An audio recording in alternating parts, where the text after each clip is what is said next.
Once upon a time, when giants still stomped the land, a widow lived with her son Jack.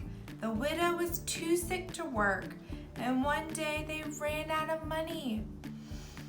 "Son," Jack's mother said, "I'm too weak to take the cow to town. You must go and sell her."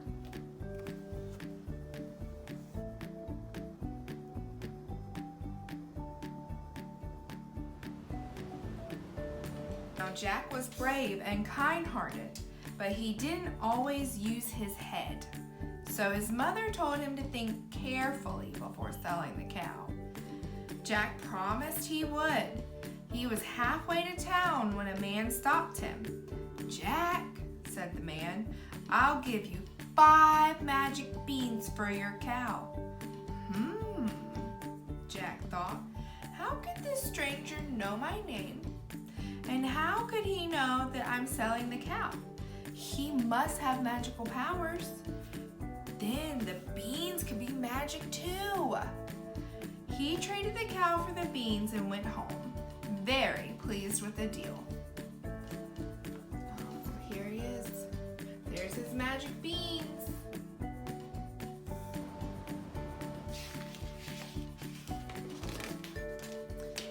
His mother was not pleased.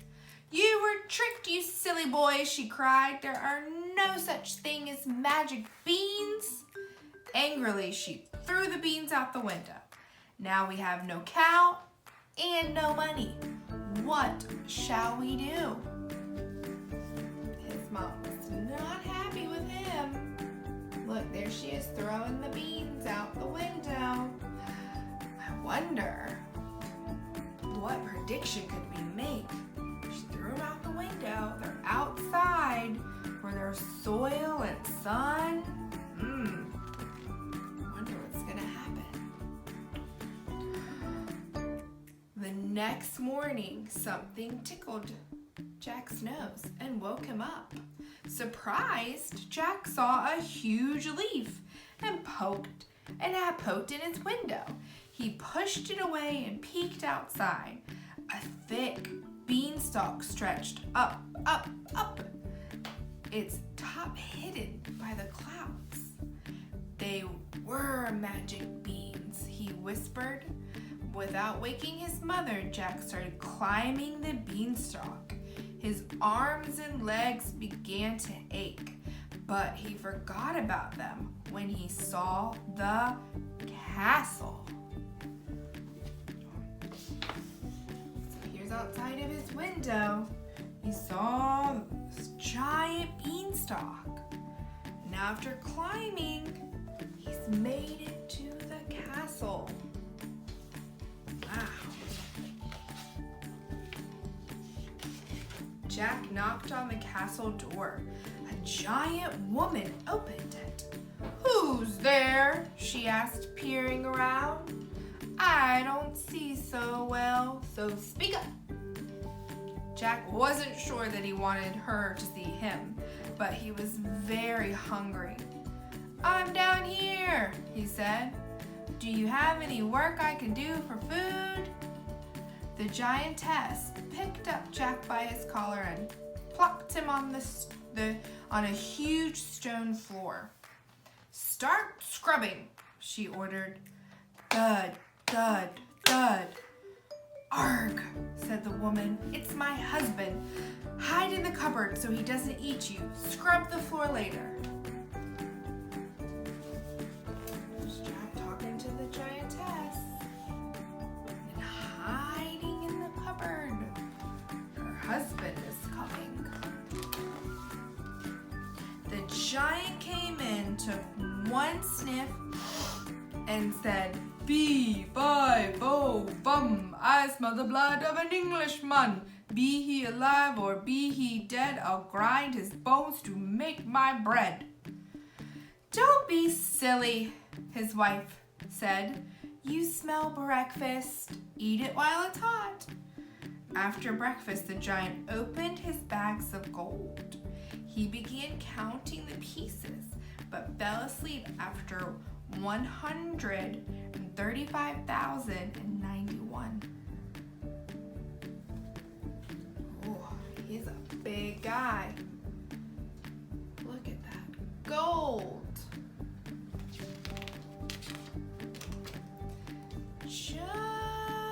Just a little gold would feed Mother and me for a long time, Jack thought.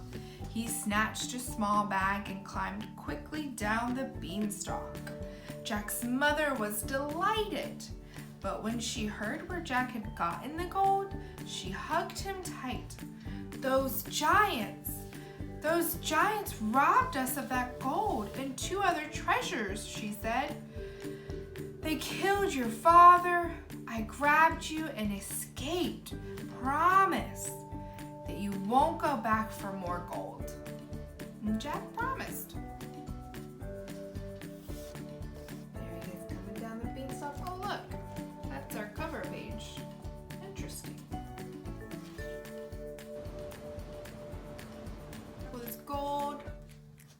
There he is showing his mom. She looks pretty happy. The next morning, he climbed the beanstalk again. I promised not to go back for gold, the boy thought as he climbed. I didn't say I wouldn't go back for something else. After all, it was ours. Jack banged on the castle door. The giantess squinted her eyes and peered down at him. "Are you the thief who was here yesterday?" she demanded.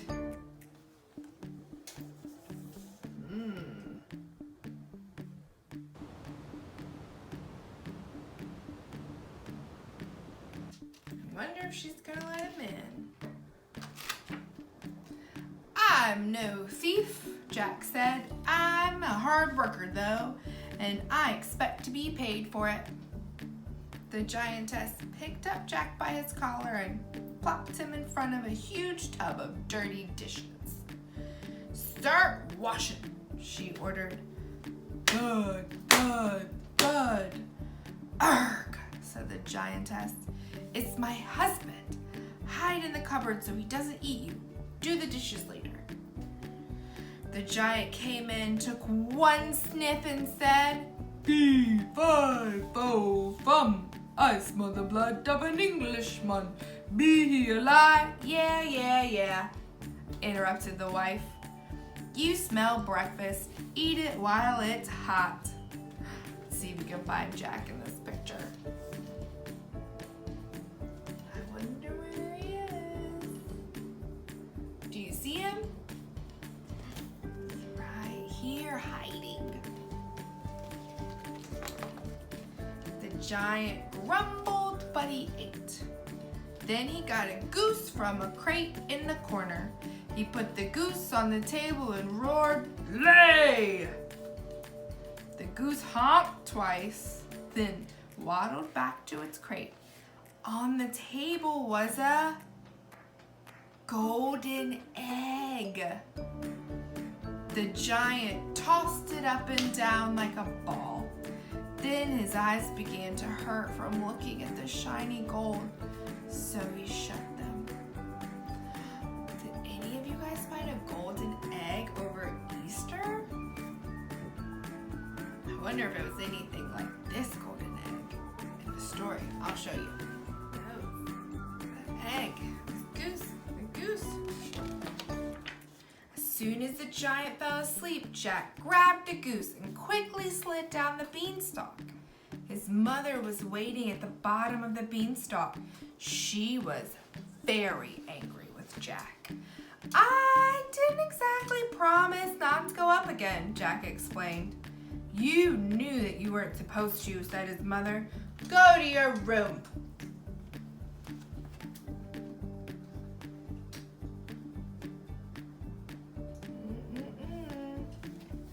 Let's see if he stays in his room or what is gonna happen.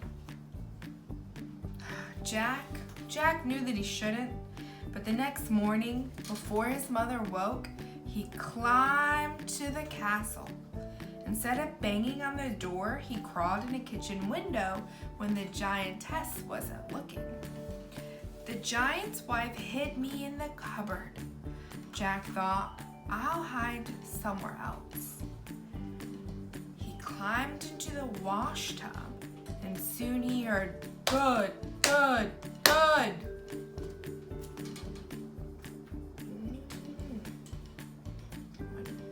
What Jack is gonna get now?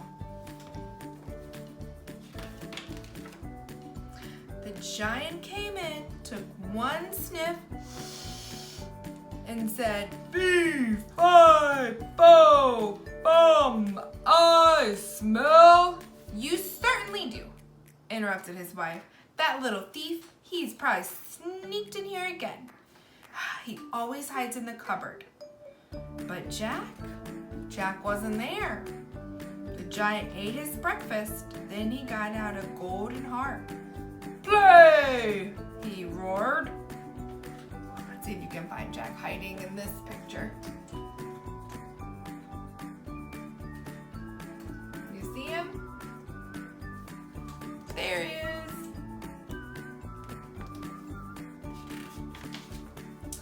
The harp sounded like a sparkling stream pouring over pebbles. The lady of the harp sang a song with no words. Jack was entranced. The music put Jack to sleep. Jack grabbed the harp, but he almost dropped it when it screamed, Master! Master! The giant woke up and thundered after Jack.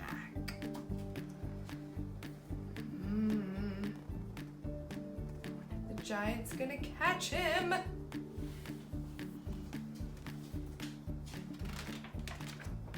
Jack half scrambled, half slid down the beanstalk. Mother! He yelled, get the axe! Jack's mother saw the giant close behind Jack. She grabbed the axe and whacked the beanstalk. Jump, Jack, jump! She hollered and whacked again. Jack jumped to the ground. He snatched the axe and whacked the stalk until it snapped into two. Kaboom!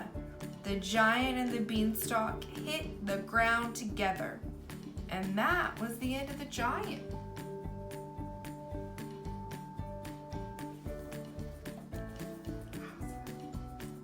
Long way down. Jack, his mother, the goose, and the harp lived happily ever after. Except for the time Jack went to town to buy a pig. But that's another story. I hope you guys enjoyed Jack and the Beanstalk. Next book I'm gonna read is the Jack and the Beanstalk story, but this time it's told from the giant's point of view. So maybe we'll get to see what his perspective is like and see if he, thought the story was the same or if the giant was the good guy. I guess we'll find out.